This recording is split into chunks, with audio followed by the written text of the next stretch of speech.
Welcome back. The South African Human Rights Commission has called on government to act on sporadic attacks on immigrants and the looting of their businesses across the country. According to the Commission, by acknowledging the xenophobic undertones to these attacks, it enables those responsible in dealing with these challenges to do so. Meanwhile, the Centre for Human Rights in Pretoria has also expressed displeasure at the recent attacks. According to the centre, recent xenophobic violence has laid bare the aching soul of our nation and challenge each one of us to re-examine what we are doing to preserve post-94 democratic South Africa. Now, joining us from the Centre for Human Rights in our studio in the capital, Pretoria, is Romola Adeola. Very good morning to you, my dear. Thank you for joining us. Good morning to you, Evan. Now, the Human Rights Commission this week called on government to acknowledge the xenophobic undertones of these attacks, because that is the only way of addressing the problem. Do you agree with this?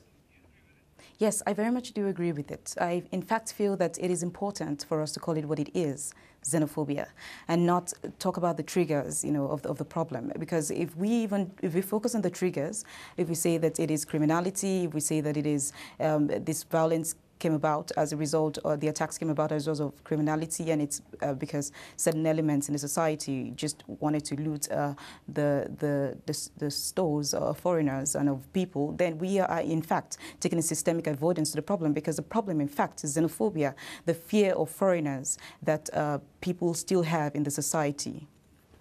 Now, yesterday we spoke to the president of the Black Business Council here in South Africa, Mr. Ndab'Ntsele, who also was kind of avoided the term xenophobia. I want you to look at this and then give me an opinion on what he says as a very senior member here in our country. Just give us your opinion on this. My opinion on it, in fact, on the fact we'll have a look at it first. We'll have a look at it first. Okay. Johan, let's take a look. Okay. Use the term xenophobic attack. We are enforcing that the rule of law, as it happened globally, must happen in the townships in South Africa. Anybody that comes here must follow the rules and apply.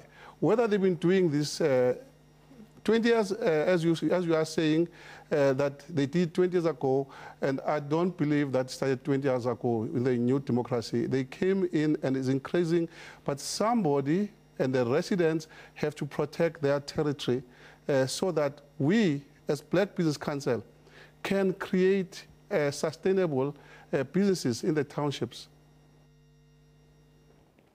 Well, that, my dear, was the president of the Black Business Council here in South Africa, who also says that he doesn't think it's xenophobia and we shouldn't use the term. Your response?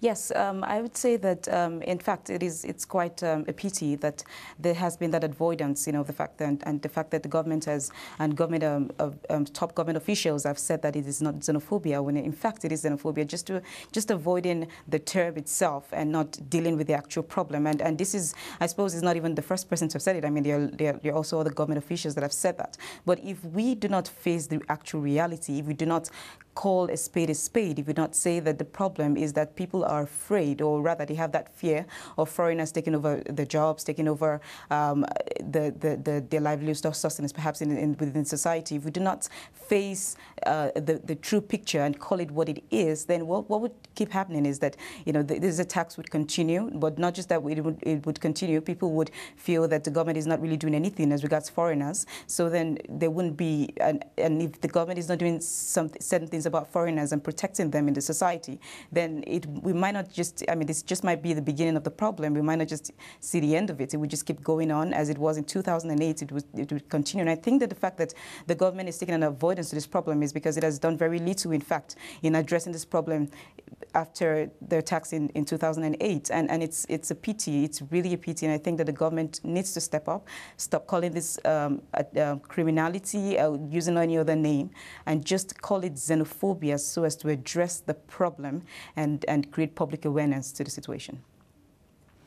Is there a hardening of attitudes within the foreign community in South Africa and then outside of our borders in other African countries because of what's happening?